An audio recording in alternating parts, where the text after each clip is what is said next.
My name is Jake. I'm 45 years old, and for most of my life I believed respect wasn't something you demanded. It was something that naturally grew when people saw your actions. I thought if I worked hard enough, stayed consistent enough, and loved people without keeping score, eventually they would understand what you meant to them. That belief cost me 5 years. I own a small HVAC company. Nothing glamorous. My crews spend summers crawling through blistering attics where the air feels thick enough to chew, and winters fixing furnaces while everyone else is asleep. I built the business one customer at a time, one recommendation after another. There were years when I worked 7 days a week because saying no to a job meant not making payroll. I never complained. Hard work had always made sense to me. People didn't. When I met Lisa, she was raising 2 daughters on her own. Madison had just turned 17. Brooke was 15. They had already been through enough instability to fill several lifetimes. Their biological father floated in and out whenever it suited him. Birthday texts instead of birthday visits. Promises instead of child support. Grand speeches about making things right. That always disappeared before the month was over. I wasn't looking to replace him. I wasn't interested in competing with a ghost. I simply loved their mother. When Lisa and I married, I made one decision for myself. If I was going to live under the same roof with those girls, I wasn't going to treat them like guests. They were family. Not my wife's daughters. Family. That meant when I upgraded my phone plan, I added all 3 of them. When streaming subscriptions multiplied every year, I paid them without thinking twice. Netflix. Disney. Spotify. Cloud storage. Gaming subscriptions. If someone needed new headphones because the old ones randomly stopped working, I bought them. If Madison wanted spending money before meeting friends at the mall, she got it. If Brooke needed new shoes because everyone at school supposedly wore a different brand now, we drove to the store. Movie nights. Coffee runs. Concert tickets. Birthday shopping. Gas money. School supplies. College application fees. Every little expense that sneaks into everyday life. Some people would have called it spoiling them. I called it making sure they never had to feel like they had less because their mother remarried. I never kept receipts. I never expected speeches about gratitude. I certainly never wanted anyone calling me Dad if they didn't feel it. Respect was enough. Just basic respect. For years I thought that was exactly what we had. The girls laughed at dinner. We celebrated birthdays together. We watched football in the living room. Sometimes Madison even asked me to help fix things on her car. Brooke would text me if she needed money for lunch because she'd forgotten her wallet. Little things. Normal things. I looked at them and thought we were slowly becoming what families are supposed to become. Not perfect, just comfortable. Lisa used to smile whenever she watched us together. I don't know what I'd do without you, she'd tell me. Neither did I. Because by then, my life revolved around theirs. Then came the barbecue. Nothing about that Saturday suggested it would divide my life into before and after. Friends came over. Neighbors drifted through the backyard. The grill smoked from noon until sunset. Kids splashed in the pool while music played through speakers I'd bought for family gatherings exactly like this one. I stepped inside to grab another tray of burgers. On my way back, I heard Madison talking near the side patio. She didn't know I was there. Neither did the girl standing beside her. Her friend laughed and asked, "So is Jake basically your dad now?" Madison rolled her eyes so dramatically I could almost hear it. "No," she laughed. "He's just the guy who pays our bills." Both girls giggled. Then Madison added the sentence that stopped me cold. "He's not our real dad." Silence filled my head. Not outside. Outside everyone was laughing. Music kept playing. Someone shouted from the pool. But inside me, everything became still. I stood there holding a tray that suddenly felt like it weighed 100 pounds. I wanted to believe there was more. That she'd say something kind afterward. That she'd explain. Instead, she shrugged. He likes paying for stuff anyway. Another laugh. As long as the bills get paid, everybody wins. I don't remember walking back outside. I don't remember setting the food on the table. I smiled when people talked to me. I flipped burgers. I refilled drinks. Nobody noticed that something inside me had quietly cracked. Not even Lisa.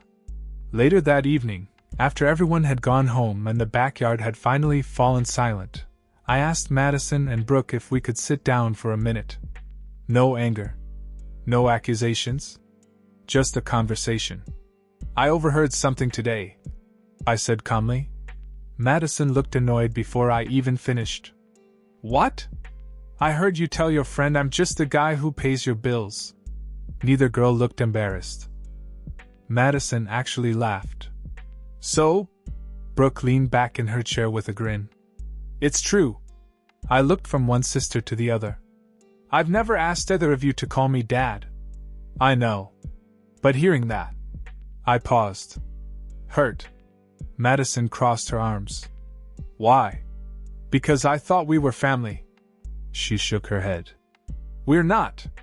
Brooke nodded. You'll never be our real family. Then Madison smiled. Not an awkward smile. Not a nervous one. An amused one. You'll never be our real dad. The room stayed silent. I looked toward Lisa. I honestly believed she would say something. Anything. Instead, she sighed. Oh, Jake. She rubbed her forehead. They're just being honest. I stared at her. Lisa.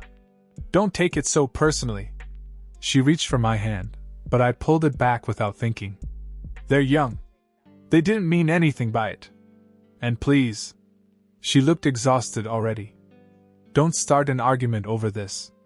That hurt almost as much as the girl's words.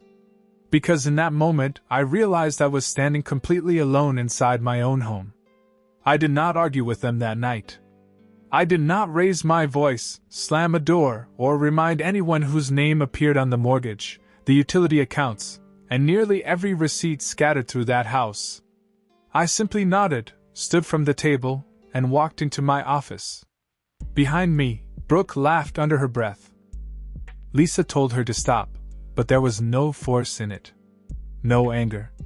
No defense of the man she had promised to stand beside. Just inconvenience. That was what my pain had become to them. An inconvenience threatening to ruin an otherwise pleasant evening. I closed the office door and sat in the dark. For 5 years, I had mistaken dependence for belonging. Every automatic payment had looked like an act of love. Every shopping trip had felt like another brick laid into the foundation of our family. I had believed that consistency would eventually make me permanent in their lives. But permanent things are respected. I was merely useful. The realization did not make me furious. Fury would have been easier. Fury burns hot, damages something, then fades. What I felt was colder. It was the quiet clarity of a man finally seeing the price tag attached to his own humiliation. I opened my laptop. The blue light filled the room while the rest of the house carried on without me. I could hear the television downstairs. One of the girls asked whether there was any ice cream left. Lisa answered her as if nothing had happened. That sound settled my decision. I started with the phone plan. 4 lines. Mine. Lisa's. Madison's. Brooks. I had added the girls years earlier because their father had stopped paying their old account. Madison had cried about losing her number. Brooke had worried that her friends would think her family was broke. I fixed it before breakfast the next morning. They barely remembered. I removed both lines. The carrier warned me that the change would take effect at the end of the billing cycle. I confirmed it. Then I opened the streaming accounts. Every service had its own password, its own monthly charge, its own history of things they watched while ignoring me from the opposite end of the couch. I canceled them all.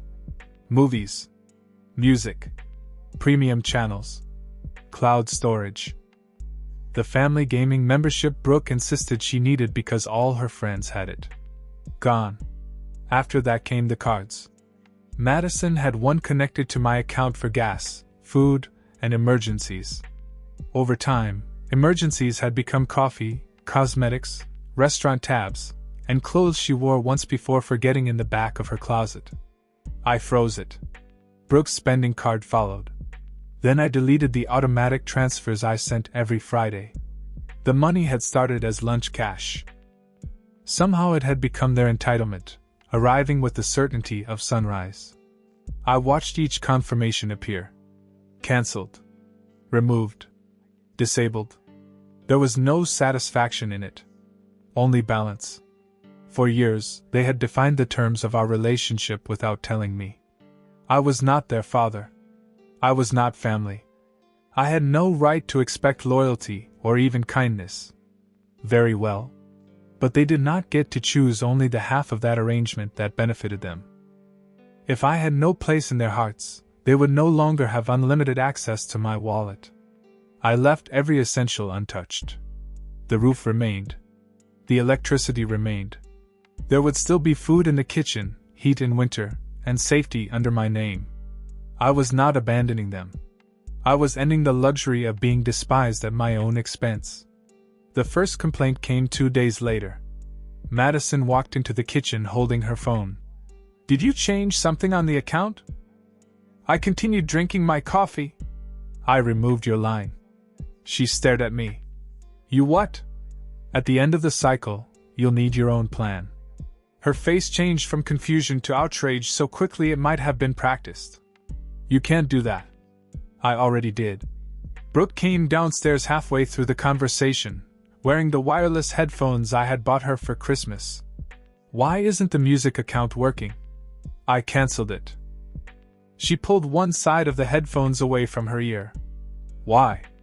I looked at both of them. "Because those were things I paid for my family." Madison gave a sharp laugh. "Oh my God! You're seriously doing this because of what we said?" "No." My voice stayed level. "I'm doing it because I finally listened to what you said." Brooke looked toward her mother. "Mom?" Lisa entered from the hallway, already tense. "Jake, please tell me you didn't cancel everything." "Not everything." "What does that mean?" "It means the essentials stay. The extras stop." Madison slapped her phone onto the counter. "I need this." "You need a phone. You don't need me to pay for it. I'm still in school. You work 3 evenings a week. That money is mine. So is mine." The sentence silenced her. Lisa stepped closer, lowering her voice as though calmness could disguise the accusation beneath it. "This is cruel." I looked at my wife. "Cruel was hearing your daughters reduce 5 years of my life to a billing service while you asked me not to make them uncomfortable. They apologized." "No, they didn't." "They will. That is no longer connected to the money." Brooke folded her arms. "So we're supposed to pay for everything ourselves now? Anything beyond the essentials, yes." "That's insane." "No. It is ordinary." Madison's eyes narrowed. "What about Dad?" The word was deliberate. A reminder. A weapon polished by years of absence. I nodded. "Call him." She blinked. "What?" "Your biological father is welcome to take over every expense I removed. Phones, subscriptions, shopping money, nights out, all of it. He is your real dad." "Those were your words." Neither girl answered. They knew him better than I did. They knew his promises had expiration dates. They knew he appeared when there was praise to collect and vanished when there was a bill to pay. Still, Madison lifted her chin. "Fine. He probably will. Then there is no problem." Lisa waited until the girls stormed upstairs before turning on me. Her voice trembled with anger. "You're punishing them. I'm giving them the relationship they asked for. They're young. They are old enough to mock the man financing their lives. You are tearing this family apart over one conversation." I stood from the table. "No, Lisa. I am stepping away from a role all 3 of you denied me. They said I wasn't family. You told me not to take it personally. So I won't." She stared at me as though I had become someone else. Maybe I had. Or maybe the man standing before her was the one I should have been years earlier. A man who understood that generosity without boundaries is not love. It is permission. And I had finally withdrawn mine. The consequences arrived before the girls had time to believe I was serious. On Monday evening, Madison came home with her face twisted in disbelief. She dropped her purse onto the kitchen counter and held up her phone as though it were evidence in a trial. My new plan is almost $90 a month. I was checking an invoice from one of my technicians. I did not look up immediately. That sounds expensive. Expensive? She snapped. It's ridiculous. We were paying nowhere near that before. You weren't paying anything before. Her mouth tightened. That was the part none of them liked hearing. Not the amount. Not the inconvenience. The truth. Brooke came in behind her carrying a paper bag from the cafe where she worked. She had started picking up additional shifts after realizing the money on her spending card was not coming back. My manager says I can work Saturday, she muttered. Lisa looked at her with immediate sympathy. But you were going to meet your friends. I can't afford to meet them. She said it loudly enough for me to hear. I kept reading. That made her angrier. For years, every small crisis had pulled me into motion. A broken charger. A forgotten payment. A sudden need for money 10 minutes before leaving the house. They only had to announce the problem and wait for me to solve it. Now I let the silence remain. Madison opened the refrigerator, stared inside, and slammed it shut. There's nothing to eat. There is chicken, vegetables, bread, eggs, and leftovers from last night. I mean, there's nothing good. There is nothing expensive and prepared by someone else. She turned toward Lisa. Can we order something? Lisa hesitated before looking at me. That look told me everything. Even after our argument, she still expected me to reach for my wallet. She still believed a few uncomfortable days would weaken my resolve and return the house to normal. I closed the invoice. You're welcome to order whatever you can pay for. Madison laughed bitterly. This is so petty. No. Petty would be hiding the food. Petty would be shutting off the internet or charging you rent. I am still providing every necessity in this house. I am simply no longer financing your entertainment. She stared at me for a moment, searching for the old Jake. The one who would soften when she became upset. The one who confused surrender with keeping the peace. She did not find him. Dad said he'd help, she announced. I knew which dad she meant. I'm glad. He said he'll send money tomorrow. Then you have nothing to worry about. She walked upstairs with a confidence that almost convinced Lisa. But I had heard promises from their biological father before. I had watched him build entire futures out of sentences he never intended to honor. Tomorrow came. No money. He claimed there had been a problem with his banking application. The next day, he said his paycheck had been delayed. By Thursday, he stopped giving explanations and simply ignored Madison's calls. She tried from Brooke's phone. He answered once, heard her voice, and hung up. That night, I found both sisters sitting at the kitchen table. Their phones lay between them. Neither was laughing.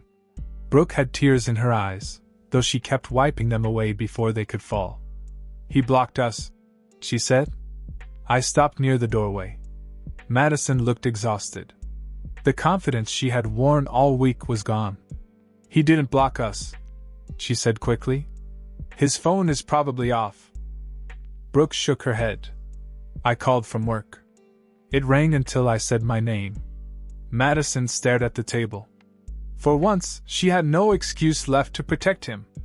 Lisa stood by the sink with her arms crossed tightly over her chest. She looked toward me, but there was no accusation in her expression now. Only shame. I could have spoken. I could have reminded them that this was the man whose title mattered more than my presence. I could have listed every time he had disappeared while I covered what he left behind. I said nothing. Reality was speaking more clearly than I ever could. The following week changed the rhythm of the house. Madison took 2 extra evening shifts at the clothing store. Brooke worked through the weekend. They stopped ordering food and began packing lunches. Madison canceled plans with friends because she could not afford the restaurant they had chosen. Brooke sold a tablet I had bought her the previous Christmas to cover her phone bill. Watching it was not satisfying. That surprised me. I had imagined that consequences might feel like justice. Instead, they felt heavy. I still cared about them. I still noticed the exhaustion in Madison's face when she came home after closing the store. I still wanted to tell Brooke she did not have to sell the tablet. But wanting to rescue them was the habit that had created the problem. So I let them struggle. Not suffer. Struggle. There is a difference. They had food. They had shelter. They had transportation to work. What they no longer had was the illusion that comfort appeared without sacrifice. 3 weeks after the barbecue, Madison knocked on my office door. Brooke stood behind her. They did not enter until I invited them. Madison sat across from my desk, clasping her hands in her lap. Brooke remained standing for several seconds before taking the chair beside her sister. Neither looked at me directly. Finally, Madison spoke. "What I said at the barbecue was cruel." I waited. She swallowed. "I was trying to sound funny in front of my friend. I wanted her to think I didn't care. But that doesn't make it better." "No," I said. "It doesn't." Her eyes lifted to mine. "I didn't understand how much you were doing. That was never the real problem." She frowned slightly. "The money was not why your words hurt. I gave you those things because I cared about you. You reduced that care to a transaction." Brooke began crying quietly. "We did the same thing when you tried to talk to us." "Yes. And Mom didn't stop us." Lisa stood in the doorway. I had not noticed her approach. "No," she said. "I didn't." The girls turned toward her. Lisa's face looked older than it had a month earlier. "I kept asking Jake to be patient because it was easier than asking both of you to be respectful. I let him carry the financial responsibility while denying him any authority or protection in this family." Her voice broke. "I treated his kindness like an obligation." Nobody spoke for a long moment. Then Brooke looked at me. "I'm sorry." Madison nodded. "So am I. Not because Dad ignored us. Not because everything got harder. I'm sorry because you were here, and we acted like that meant less than someone who wasn't." I believed them. Not completely. Trust does not return because someone finds the correct words. But their apologies no longer sounded like demands disguised as regret. "I accept your apologies," I said. Relief moved across both faces. Then I continued. "But the old arrangement is over." Madison's relief faded, though she stayed silent. "I will continue providing the essentials while you live here. I will help with emergencies, education, and anything that genuinely builds your future. But there will be no weekly spending money. No shopping sprees. No automatic entertainment subscriptions." Brooke wiped her face. "What about our phones? You will pay for them." She nodded slowly. "And if we can't afford something?" Madison asked. "Then you wait, save, or decide you do not need it." Neither argued. That mattered more than the apologies. "I will always give you advice," I told them. "I will help you make a budget. I will show you how to save and how to avoid debt. But I will not protect you from every inconvenience." Madison looked down at her work-worn hands. "That's fair." It was the first time I had heard either girl use that word without demanding something from me. Lisa entered the office and stood behind them. "I owe you an apology too," she said. I looked at my wife. Her regret was real. But regret did not erase the night she had asked me to swallow my humiliation for everyone else's comfort. "I know," I said. It was not forgiveness. Not yet. It was only the beginning of accountability. And for the first time since I married into that family, I understood that love without accountability does not hold a home together. It slowly teaches everyone inside it whom they are allowed to break. Months passed, but the memory of that barbecue never left me. Some wounds do not disappear when the bleeding stops. They become boundaries. They teach you where kindness ends and self-respect must begin. The house changed slowly. At first, the change felt unnatural, almost rehearsed. Madison began telling me where she was going instead of simply walking out the door. Brooke stopped leaving empty coffee cups on the table and waiting for someone else to clear them away. They both started checking the refrigerator before asking for takeout, and the word, need, appeared far less often in their conversations. They had learned the difference between wanting something and being unable to live without it. It was not a glamorous lesson. It came through tired feet after long shifts, declined invitations, and the quiet humiliation of checking a bank balance before making a purchase. It came when Madison realized that 2 hours of work barely covered the blouse she had once bought without looking at the price. It came when Brooke compared phone plans and discovered that convenience had always belonged to the person paying for it. I watched without celebrating. I had never wanted them to struggle merely so I could feel powerful. I wanted them to understand that every comfort inside that house had been purchased with someone's time. Every dollar carried an hour of heat, exhaustion, pressure, or sacrifice behind it. Usually mine. At my company, summer arrived early that year. The first brutal heat wave rolled across the city in May, and our phones began ringing before sunrise. Air conditioners failed in packed apartments, small businesses, daycare centers, and homes where elderly couples waited beside useless fans. I worked late almost every night. For years I had come home from days like that and found packages stacked beside the door. Shoes, cosmetics, electronics, clothes nobody remembered ordering. I had stepped over those boxes with aching knees and told myself they represented the life I wanted to give my family. Now the porch remained mostly empty. One evening, I returned after 10. My shirt was damp with sweat, and my hands still smelled faintly of metal and refrigerant. Madison was sitting at the kitchen table with a calculator, a notebook, and several bills spread around her. She looked up. "Long day? 14 hours. She glanced at my hands. "You do that every summer?" "Most days." Her expression changed. Not pity. Recognition. She pushed a plate toward me. She had saved dinner and covered it with foil. "I didn't know when you'd be home." I sat down without speaking. It was only a plate of food.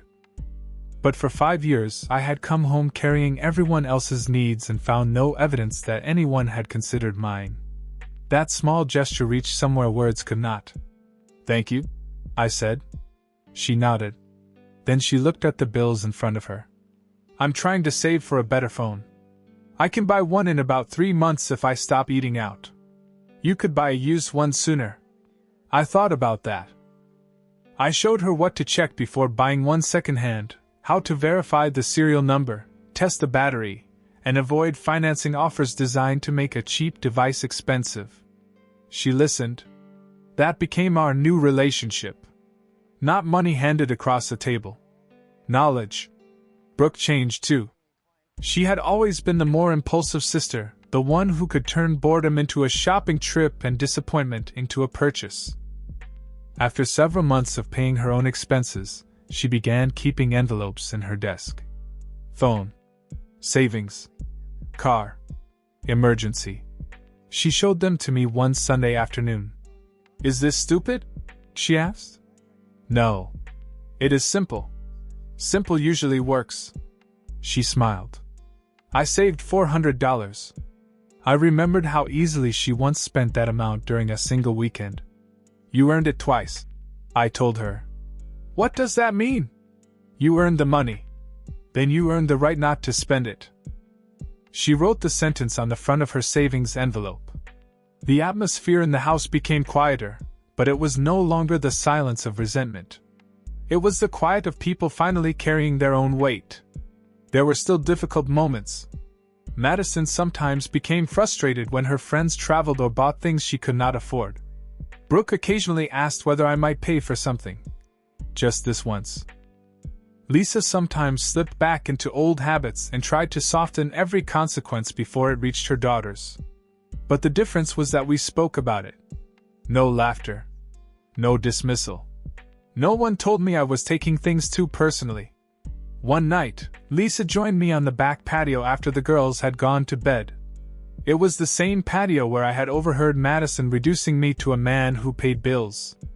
Lisa sat beside me. For several minutes she said nothing. Then she whispered, "I failed you." I looked toward the dark yard. "I should have defended you that night," she continued. "Not later. Not after the girls learned what losing your help felt like. Right then."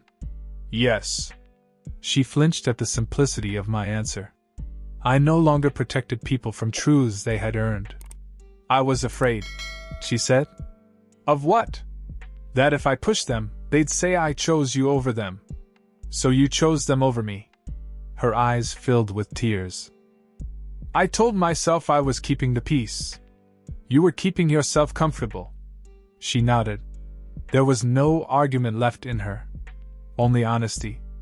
"I let them treat you like a wallet because you kept paying, and because confronting them would have forced me to admit how dependent we had all become." The words hung between us. I wanted to forgive her immediately. That was my instinct. Smooth the sharp edge. End the discomfort. Restore the appearance of harmony.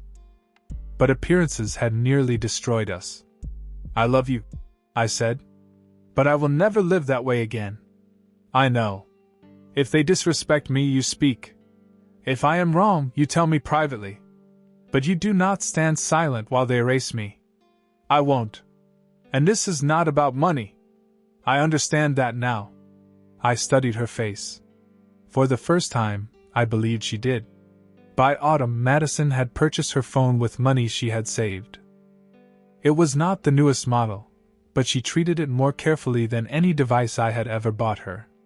Brooke paid 6 months of her plan in advance, and still had money left in her emergency envelope. Their biological father resurfaced around that time. He sent a cheerful message claiming he had been busy and asking whether they wanted to meet for dinner. Madison read it aloud at the table. Months earlier, both girls would have rushed to answer. This time, Brooke asked, "Do you think he wants something?" Madison stared at the screen. "He always wants forgiveness without having to change." She did not block him. Neither did Brooke. But they stopped mistaking occasional attention for responsibility. They had learned that blood could explain a connection. It could not prove devotion. On my 46th birthday, I came home expecting nothing more than dinner. Instead, the girls were waiting in the living room. On the table sat a small box wrapped badly in silver paper. Brooke handed it to me. We paid for it ourselves. Inside was a new watch. Nothing luxurious. Nothing I would have chosen for myself. It was perfect. Madison cleared her throat. "We know it doesn't pay you back. I never asked to be paid back." "We know," she said. "That's what makes what we did worse." Brooke looked at me directly. "You were family before we admitted it." I felt the old wound open, but differently this time. Not with pain. With truth. I put on the watch. Lisa stood behind them, crying silently. I accepted their gratitude, but I did not return the cancelled subscriptions.